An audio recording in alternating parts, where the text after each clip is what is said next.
बहुत कम तादाद में रह जाने वाले मेरे भाई बहनों, अस्सलाम वालेकुम।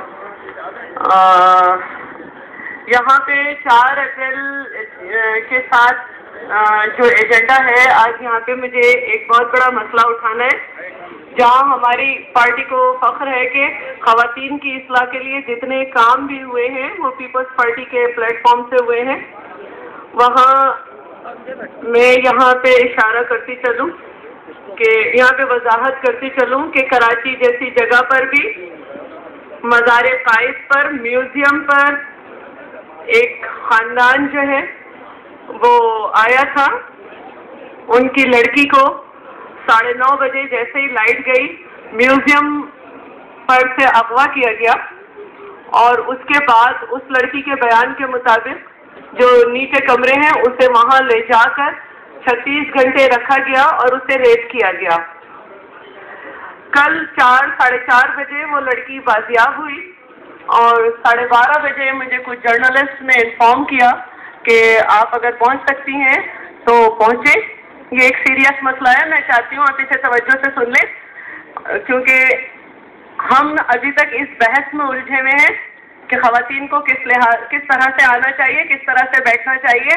वो एक पर्देदार सीधी सादी खातून थी, लेकिन उसके साथ भी क्या हुआ, हमें ये देखना है कि हमें ख़वातीन को कहाँ ले जाना है, ये नहीं देखना कि उनका हुलिया कैसा है। मैं ये डिस्कस करना चाह रही हूँ। तो जब मैं वहाँ पे पहुँची हूँ तो वहाँ पे कोई लेडी पुलिस नहीं थी। पुलिस ने उसको कोने में खड़ा कर रखा था। रेंजर्स मैनेजमेंट बोर्ड के ऑफिस में वो खड़ी हुई थी लड़की, और एक नाम नेहाद NGO की खातून उसके शौहर की मौजूदगी में, उसके वारिसों की मौजूदगी में उसे अपने साथ ले जाना चाहती थी। और लड़की की हालत इंतहाई ख़राब थी, वो अपने हवास में नहीं थी। उसको जो 2-3 दिन तक नशा दिया जाता रहा, वो उसमें इतनी ज़्यादा उसको तकलीफ़ थी कि वो खड़ी नहीं हो पा रही थी। मैंने वहाँ पे उसको फ़ौरन अपने कस्टडी में लिया। उसके वालिद साहब जिनके पास मेडिकल था वो भी गायब थे। 8 घंटे उन्हें गायब हुए हो चुके थे। तो बहुत ज़्यादा मेरे लिए ये ज़रूरी हो गया था कि मैं उसका मेडिकल कराऊं।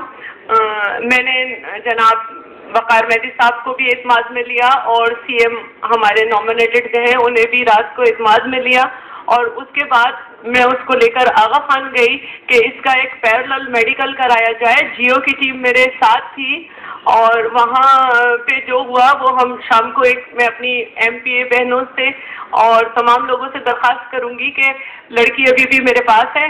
हम उसको शाम को प्रेस के सामने प्रोड्यूस करेंगे।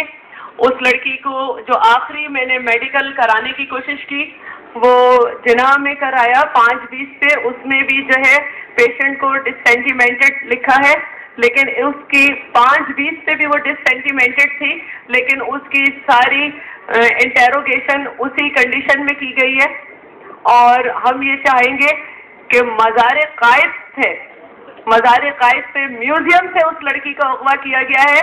मैं यहाँ इस फोरम से ये दरख्वास्त करूँगी कि वो ये मुतालबा करें कि ये मालूम किया जाए कि मज़ार कायद पर 9:30 बजे 15 तारीख को किन किन लोगों की ड्यूटीज थी, किन के पास ड्यूटी के दरमियान वहाँ पे आर्म्स होते हैं, किन लोगों ने उसे किडनैप किया, और इसकी एक सख्त तहकीकात कराई जाए।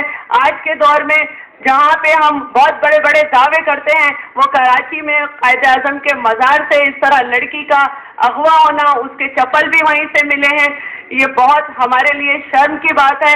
एक बड़ी तादाद असेंबली में ख़वातीन की आई है और हमने हलफ भी नहीं उठाया, और ये पहला केस इस तरह मौजूद है। लड़की हमारे पास है, उसके सारे घर वाले हमारे पास हैं। मैं अपनी बहनों से और हमारे नॉमिनेटेड CM जो हैं उनसे ये दरख्वास्त करूँगी कि शाम को प्रेस के सामने मैं उनसे प्रोड्यूस करूँगी। उसके लिए हमें इंसाफ चाहिए। शुक्रिया बहुत बहुत। ये उसकी